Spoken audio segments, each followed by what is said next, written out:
이번 주는 추석 긴 연휴를 잘 마치고 또 어제 금요일도 증시가 강한 모습으로 마감을 해서 많은 분들이 참 마음 편하게 이렇게 금요일을 보냈을 것 같은데, 오늘 아침 일어나서 뉴욕 증시를 체크하고 봤더니 그렇죠.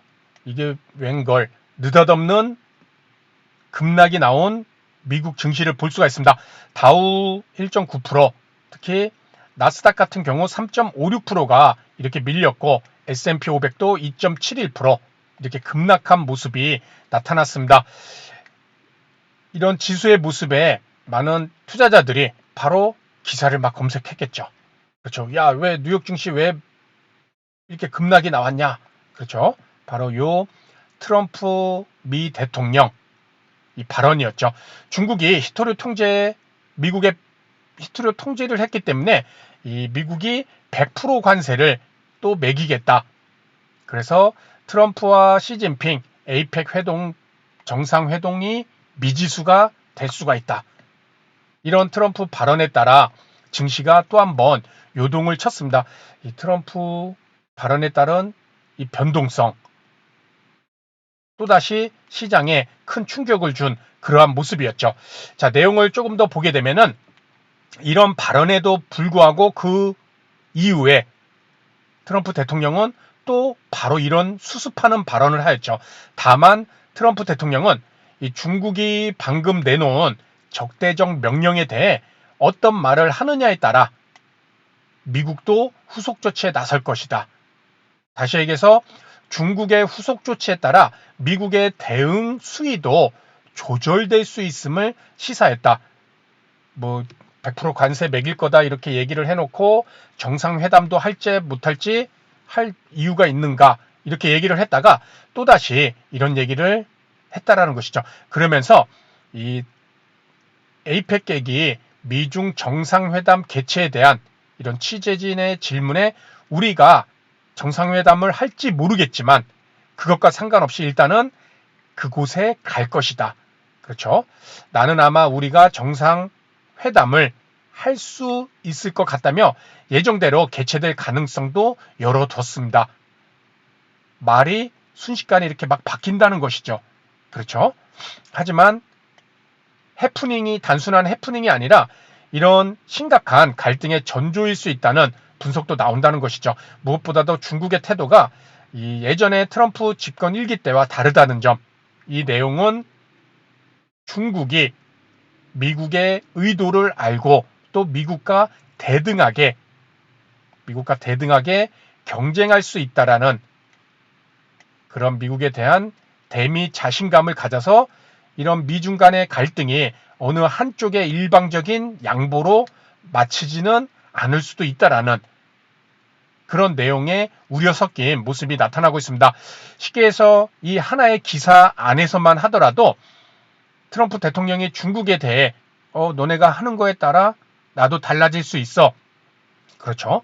또 이런 유화책을 또 쓰고 하지만 중국이 어떤 반응이 나올지 우리가 다시 한번 계속 시장의 뉴스에 귀를 기울일 수밖에 없다라는 것입니다. 참 피곤하죠.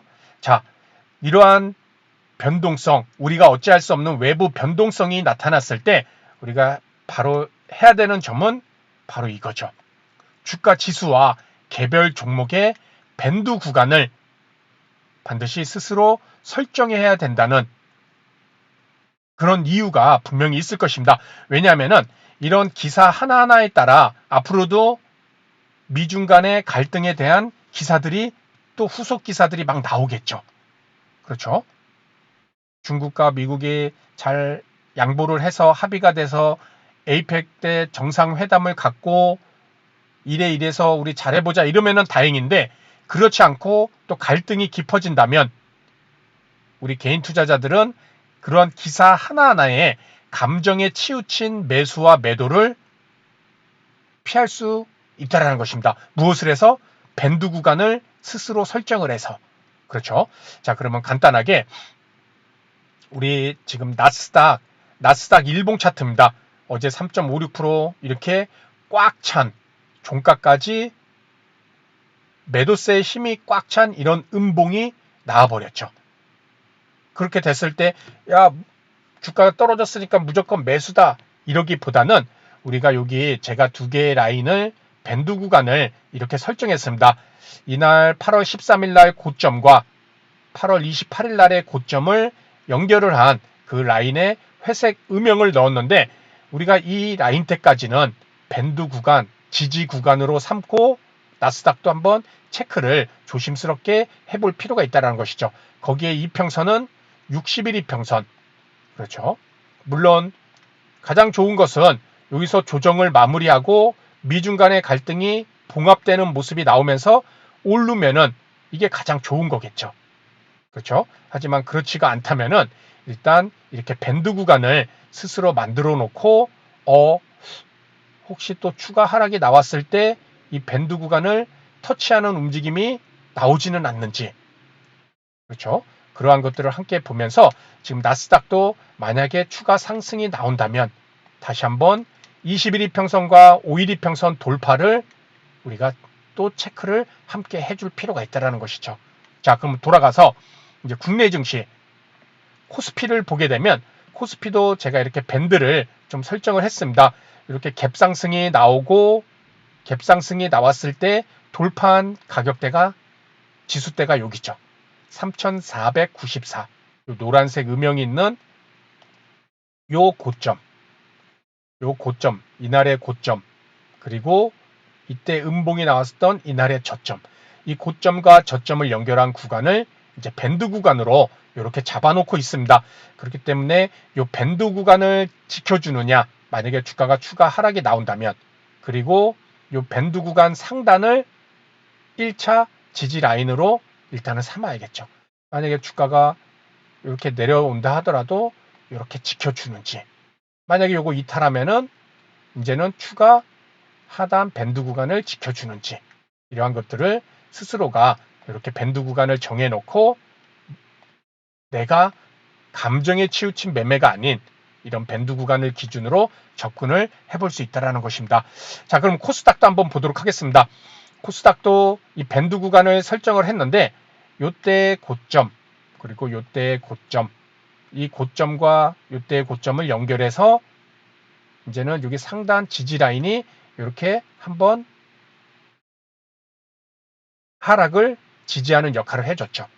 그렇죠. 그렇기 때문에 이 회색 구간이 이제 코스닥의 밴드 구간으로 이렇게 잡아놓고 코스닥도 우리가 주가 지수의 흐름을 보면서 이렇게 대응을 좀 해볼 수 있다는 것입니다. 이러한 밴드 구간을 스스로 잡아놓고 천천히 좀 여유를 갖고 매매를 할 수 있을 때, 그렇죠. 내가 감정에 치우친 이런 매수와 매도가 아닌 이런 시장의 흐름과 함께 호흡하는 그런 매매를 분명히 할 수 있으리라 생각됩니다. 그래서 오늘 내용은 여기서 마치도록 하고요. 주말 동안에 이 트럼프 미국과 중국의 그런 기사들이 어떤 모습으로 또 추가될지 거기에 초점을 두시고 시장과 종목을 꼭 보시기 바랍니다. 그래서 오늘 내용은 여기서 마치도록 하고요. 다음 시간에 더 좋은 내용으로 인사를 드리도록 하겠습니다. 감사합니다.